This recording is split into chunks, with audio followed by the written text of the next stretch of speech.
Jesus conquered the grave.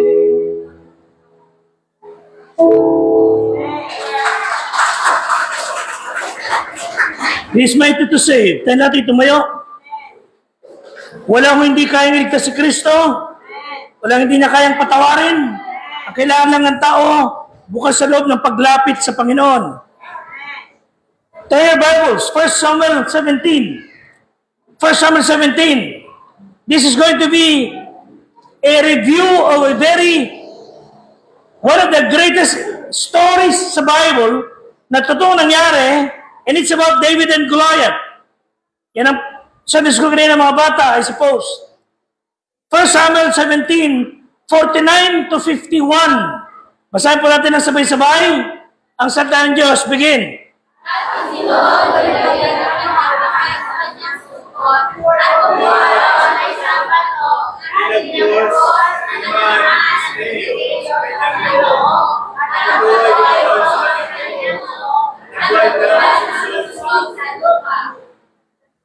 Sa gayoy nanaig si David sa Filisteo sa pamamagitan ng isang panghilagpos at ng isang bato at sinaktan ng Filisteo at pinatay niya siya, ngunit walang tabak sa kamay ni David. 51. Na magkagay tumakbo si David, kinunga ng Filisteo, kinuha ang kanyang tabak, binunot sa kanyang kulaban at pinatay siya at ipinagpugod ng kanyang ulo. At nang makita ng mga Filisteo na ang kanyang bayani ay patay na, sila'y tumakas. Amen? Pagpuna ng Diyos ang kanyang salita, tayo magsipo. Ang biyaya ng Panginoong Diyos ay sumatin sa pangalan ni Kristo na ating Diyos at tagapagligtas. This is the story, the greatest story ng kasaysayan ng mga Israelita laban sa kalaban. Higante, 9 foot tall, pinugutan ang ulo ng isang 5'7", 5'8" na kabataan. Mga kapatid, mind you, as young as you are, you can be a witness. As old as we are, we can be a witness. Kahit bata, mga kapatid, pwedeng gamitin ng Diyos. Never the little child, nilayang tinapay, ginamit ng Diyos para pakainin ng maraming tao. Yung matatanda, ginamit ng Diyos para pamunahan ang mga Israelita. Caleb was 80 plus years old. Amen? And si David, as young as you are, ginamit ng Diyos. Amen? I'd like to speak on the subject, facing your giants. Turuan tayo ng Diyos ngayong umaga na matutunang harapin ang higanting meron kayo. What are the giants that we have? Pera, sakit ng mahal sa buhay, walang trabaho, nangungonsuming asawa, sa anak, whatever giant you are facing, mga kapatid, harapin ninyo. Ano man kinakaharap ninyo, relationship, whatever, school, work-related, tulungan tayo ng Diyos, whatever giant you have, ngayong oras nito, God help us to face our giants. Si David, bago pa maging hari na Israel, hiniyaan siya ng Diyos na dumaan sa maraming kalaban, mababangis na hayop, iniingatan ng mga trupa. During those difficult times, natutunan na David magtiwala sa Diyos. Hey church, wala kayong dapat gawin para tayo magtagumpay kagad ng 50%. Trust Him. Amen? Magtiwala kayo kagad sa Diyos. Pag di kayo tiwala, talo ka na kagad. But when you try to trust Him, hey church, listen, young people, when you try to trust Him, try to trust Him, adult. Pati mga bata, pag tiwalaan niyo Diyos, you've already gained 50% ng tagumpay. Subukan niyo mga kapatid. David was trusting God. And during his time, bata pa siya, walang pinagtitiwalaan, hindi nagtitiwala sa kanya mga kapatid niya. Ang mga kuya niya nagtatrabaho bilang mga sundalo ng kaharian. Pero alam niyo, sa buhay ni David, siya ay naniwala sa salita ng Diyos. At yung salita ng Diyos ang tumulong sa kanya para siya magtagumpay. At siya rin ang tutulong sa atin para magtagumpay tayo. And as we watch David, lumakad doon sa Valley of Elah and face the giant, 9 foot, 10 foot there. Sabi siguro David, paano ko malalabanan ang higanting ito? Kristyano, anong problema meron ka ngayon? Hey, listen, anong pagsubok meron ka na kinakaharap? That is your giant. Young people as you are, anong meron ka na kinakaharap ngayon? That is your giant. You either run in fear, or rise up and fight. Tandaan nyo, sa pagharap natin sa mga higante sa buhay, tatlong bagay, it's just a matter of timing. Huwag tayong dalas ng dalas. Huwag kayong pata-school to school. Huwag tayong nagdudumali. It's just a matter of timing. 1 Samuel 17, verses 1 to 3. Irorol lang yan ng ating audio. 1 Samuel 17, pinisan ng mga Pilisteo ang hukbo upang bumaka. Nagsiyantong sa pagitan ng Soko. Verse 2, gusto ko i-release yung 20. At nagpipisan si Saul ng mga lalaki ng Israel, nagpunta sa libis ng Ela at humanay para labanan ng mga Pilisteo. Verse 3, nagsitayo ang mga Pilisteo sa sandako sa bundok, tumayo sila sa kanyang bundok, at nandun sila mayroong isang valley sa pagitan. Church, listen, gusto sakupin ng Pilisteo ang Israel. Meron silang panlaban, higante, 9-footer, malakas, kayang bubuin lahat ng Israel army. Hindi sila makapalag, nagtatago ang mga sundalo ng Diyos. Tulad din natin sa panahon ngayon, ang ating buhay ay pinuno ng maraming suliranin. Binabagyo tayo ng mga higante na problema. Pagising mo sa umaga, meron kang daily routine na sinusunod. When you go to work, meron kang sinusunod na lagi na lang from 8 to 5. Ganit sa school, mapasin nyo si David. Buha mo siya ng araw na yan. Hear the story. Ito sa ng tatay niya si Jesse. Magpunta ka rin sa lugar ng mga kuya mo. Magdala ka ng pagkain tulad ng dati. Dala mo sila ng damit. Just like any ordinary day. David woke up at nag-ayos ang katawan and ready to go. Pero hindi niya alam, that day will be a very special and unique day. That day will be a turnover ng malaking bagay para sa kanyang buhay. And then, sabi niya, magdala ka rin ng pagkain sa mga kapatid mo sapagkat sila lumalaban para sa ating kaharian. Sa ngalan ni King Saul. Bakit sa kailangan puntahan? During that time, hindi kagaya ngayon, ang mga sundalo ngayon, lahat ay provided ng gobyerno. Lahat. Tataka nga tayo, marami pa rin mga pulis na huli sa Santa Maria. Sa break ng kanyang pag-duty, pulisya sa kung saan lugar. Pag off-duty niya, kumukuha siya ng mga kabarkada yung mga demonyo at nang-hold up. Ang malaking pag-aamali ng ugok na pulis na yun, doon siya nang-hold up sa lugar ng Santa Maria. Peche siya ngayon. Siguro sa ibang bayan, makakalusot siya. Nahuli sila ng pulis Santa Maria. Kaya ako tuwan-tuwa sa mga pulis ng Santa Maria. Palapakan niyo sila. Sinabi ko sa tropa, huwag sana mangyari na ilan dito sa ating tropa ang ma-involve sa kalokohan. Dahil pag nalaman ng mga tao, ako lalo na, pulis, tanong ko kagad, naggumawa ng kalokohan, sabi ko kagad, sino kayang life coach nun? Dahil pag yung life coach nun, tinuturuan tong pulis na to, at nanloloko to, nagagawa ng kasamaan, nakakahiya kami. Tulungan kami ng Diyos. Buti lang itong mga pulis na magagawin. Provided sila lahat ng bagay. Pero sa panahon ni David, wala ho. Kung sundalo ka ng hari, ikaw dadala ng baon ng tatay mo, ng kapatid mo, dadala ka ng damit. Lahat nagpa-provide pamilya mo. Ikaw ay voluntaryo naglilingkod. Pero when facing the giant, remember, timing, importante. Si David, just like another day, nagdala rin ng pagkain. Dala siya, siguro kumakanta pa siya ng How Great Thou Art habang dumalakad. Bata si David. Habang lumalapit siya sa Valley of Ela, nakita niya, para meron malaking tao ron. Nagwawasiwas ng kanyang mga armas, bakal, shield na bakal, at nagmumumura. Nilalapastan ka ng Diyos. Umiiba pakiramdam ni David. Sabi niya, bakit ganito to? Nakita niya sa ating kalayuan ng mga sundalo ng Israelita, nagtatago, yukayok sa kanilang mga pinagtataguan, hawak mga sibat, gawa sa kahoy. Wala silang bakal. Ang may bakal lang ang mga Pilisteo. Wala silang kakayan. They have to buy. Itong Pilisteo ito na gusto lumupig sa Israel ang nag-ahari. Dumating siya ron, nakita ni David. Nilalapastangan niya ang pangalan ng Diyos. Sinasabi nito si Goliath, sino sa inyo ang matapang? Haharap sa akin. Wala makakalaban sa akin. Tatalunin ko kayo lahat. Pati yung Diyos niyo. Nilalapastangan niya. Mga kapatid, huwag niyo yan lalapastanganin ng tao ang inyong Diyos sa inyong puso. Ipakipaglaban niyo na mainam ang inyong panampalataya. Amen? Ipahayag niyo ang kaligtasan. So si David, nagsimula ang araw niya na magdadala lang ng pagkain.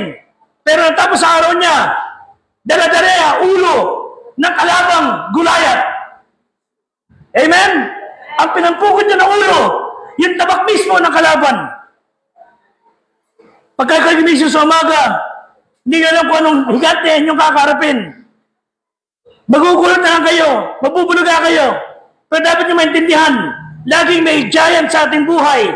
Ang mga higanting yan, hindi lang basta nagpapakita sa atin. Ang mga higanting yan ay nakatiming ang pagdating sa ating buhay. O orasan ka, tsitsempong ka, sa oras na walang-wala ka, walang kakayaan, sa oras na ikay nanghihira sa panampalataya. Ano dapat mong gawin? Magtiwala ka sa Diyos. It's a matter of timing. Sa ating pananaw, parang piratan ka kung kailan wala kang pera. Wala ka ba ng kapiso-piso sa bulsa mo? May sakit ang anak mo. Sa tingin mo, ganun. Wala sa timing. Pero alam nyo, walang bagay na mangyayari sa inyo na hindi alam ng Diyos. Walang bagay na pwede mangyayari sa inyo na sabi ng Diyos, no, pira ka, nakapagta ka. Walang ganun. Amen? Walang ganun sa Diyos. Lahat ng nangyayari sa inyo, alam niya. Bago pa mangyari sa inyo, alam na niya. Sapagkat sa ating Diyos. Ano sabi ng Bible? Magtiwala tayo. Romans 8:28. Ano sabi ng Bible? Romans 8:28. Lahat ng bagay ay nagkakalakip-lakip para sa ikabubuti ng mga nagtitiwala sa Diyos at nagmamahal sa Kanya. Psalm 37:23. Psalm 37:23. Ang hakbang na matuwid ng tao ay inaayos ng Diyos. 37:23 of the Psalms. Ang sinasabi natin, most of the time, tayo kagaya ng mga Israelita. Hindi natin mo ano gagawin.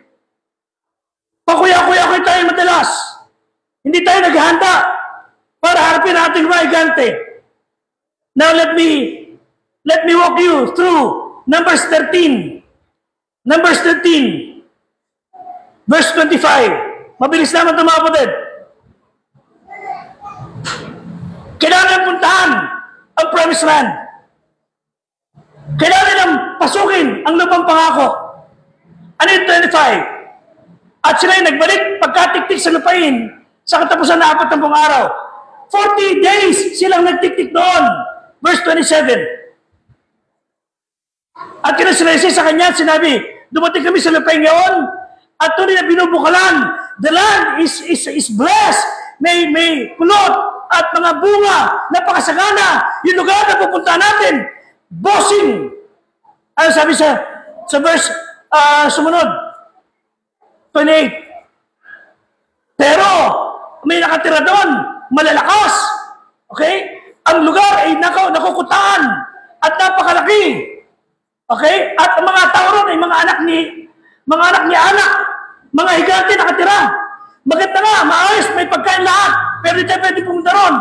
Ang nakatira doon, higante. Para tayong titirsin at tipaklong. Sumunod sa verse 30. Walang mangyayari sa atin. Okay? Nag-iyak na sila. Mamamatay tayo ron. Wala tayong pag-asa. Pero sabi ni Caleb, basa. At sinabi, ating akyatin paminsan. Ating ariin. Sapagat kaya nating lupigin.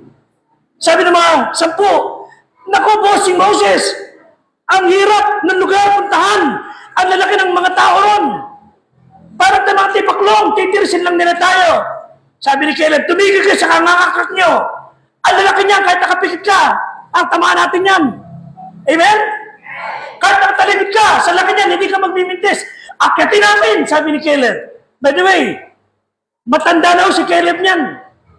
Okay? Kahit na 3 na paa niya, sabi niya, akyatin natin, ariin natin, kaya natin silang talunin. 31.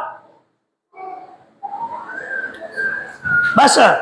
Ngunit sinabi ng mga lalaki na pinakiyaya kasama niya, hindi tayo makakiyaya sa bayan sapagkat sila'y malakas kaysa akin. Ay, totoo naman. Kaya lalabanan natin eh. 33. Basa.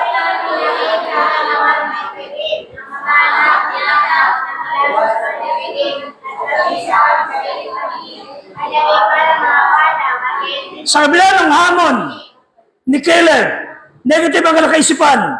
May mga tao kahit anong gawin mo na magandang bagay, negatibo kanya isip.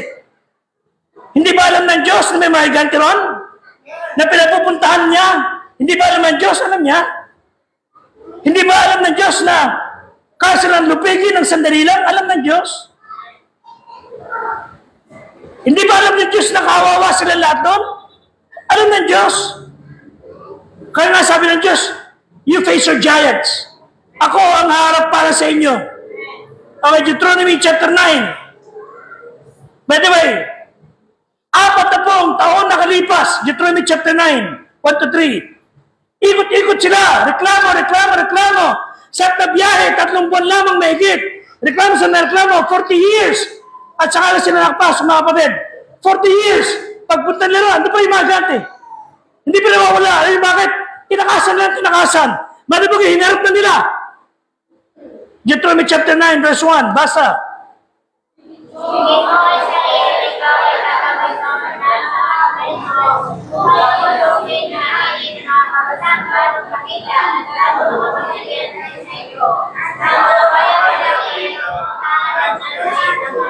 Verse 3. Restriction mo sa araw ito, ang Panginoong Diyos ay siyang mangunguna sa iyo, na parang namubugnaw na apoy, kanyang lilipon sila, at kanyang payuyukurin sila. Mga kapatid, bakit ka maduduwag harapin ang higanting kalaban mo? Ang Diyos na nangunguna sa iyo, para ka meron sa sakyang may apoy, nadudurog sa higante. Ba't ka maduduwag? Face your giants. It's just a matter of timing. Panginoon, tulungan mo po ako to follow your timing. Sabi ng mga tao, Panginoon, late ka na. Hindi ba naman nangyayari sa akin? Sabi ng Diyos, huwag ka mag-alala. Magkaibatan ng relo. Hindi ako alam na late. We can get depressed, defeated. We can be like Saul na nagtatago. But we can be like David na hinarap niya. It's a matter of timing. Pangalawa, again, it's a matter of trusting. Balik tayo sa 1 Samuel 17. Tatapos na po ako. 1 Samuel 17:26. Sa David, sumalaki lang tayo.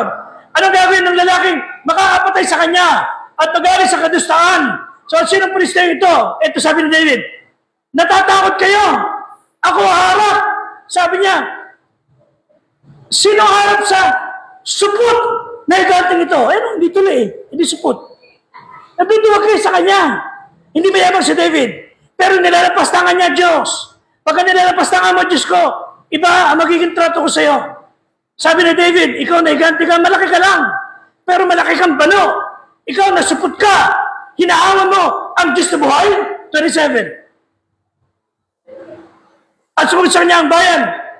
Gantong gagawin sa makakapatay sa kanya. 28. Ano sabi? Pagka napatay mo si David, si Goliath. Okay? Ito sabi.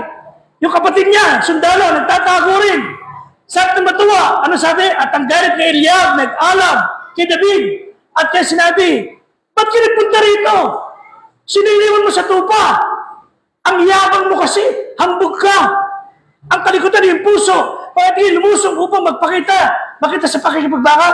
Sabi ng kanyang kuya, ang yabang mo, Pedro. So pag yabang mo, doon ka na nga. Alam niyo, pinadala ng Diyos doon para harapin ang kinatatakutan nila.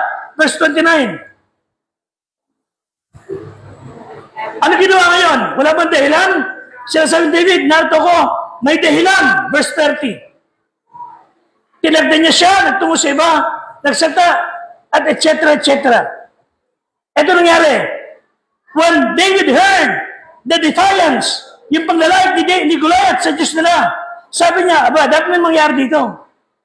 Hindi mo pwede na nilalapastangan niya ating Diyos. Ano ginawa David? To make the long story short, kumuha ng 5 bato makikinis. 5 bato. Ilan ba kalaban? Kung sabi niyo, ilang kalaban?